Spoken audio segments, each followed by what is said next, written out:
নিজ নিজ দেশের ঐতিহ্যবাহী পোশাক পরে অনেকেই দেখলাম সুইমিং পুলে আসতেছে। কেউ বিকিনি পরে আসতেছে, কেউ শর্ট প্যান্ট পরে আসতেছে, মানে তাদের মতো করে তারা আসতেছে। তো আমি চিন্তা করলাম বাংলাদেশের ঐতিহ্যবাহী লুঙ্গি পরে সুইমিং পুলে গোসল করব। এক্ষেত্রে মানে কোনো ধরনের রেস্ট্রিকশন নাই। আপনার লুঙ্গি যদি ইয়া হয়, সুতি না হয়, যদি পলিস্টার হয় তাইলে প্রবলেম নাই। তো চিন্তা করলাম দেখেন লুঙ্গি পরে মালয়েশিয়ার সুইমিং পুলে, ইনফিনিটি সুইমিং পুলে গোসল করার জন্য আসছি।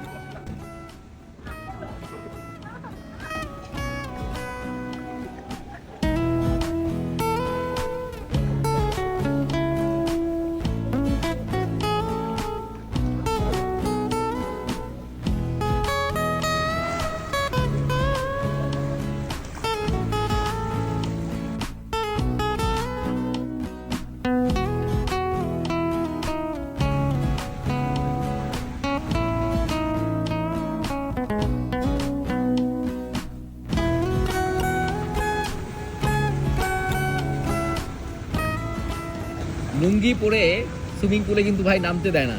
সো ওই কথাটা মাথায় রেখেন। এখানে আসলে সুইমিং পুলে নির্দিষ্ট ড্রেস আছে। লুঙ্গি যদি পলেস্টারও হয় তারপরেও আপনাকে সুইমিং পুলে অ্যালাউ করবে না। মালয়েশিয়াতে আসলে অ্যাটলিস্ট আপনি একদিনের জন্য হলেও এরকম সুউচ্চ কোনো বিল্ডিংয়ের সুইমিং পুলে যদি রুম নেন, তাহলে এখান থেকে আপনি খুব সুন্দর, মানে কোলামপুরের খুব সুন্দর ভিউ পাবেন।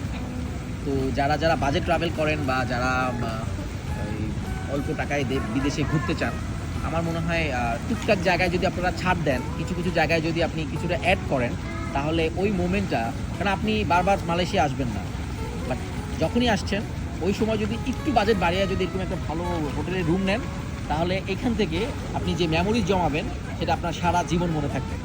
এবং এই জায়গা থেকে কোলালামপুরের ভিউটা আসলেই অনেক সুন্দর লাগতেছে।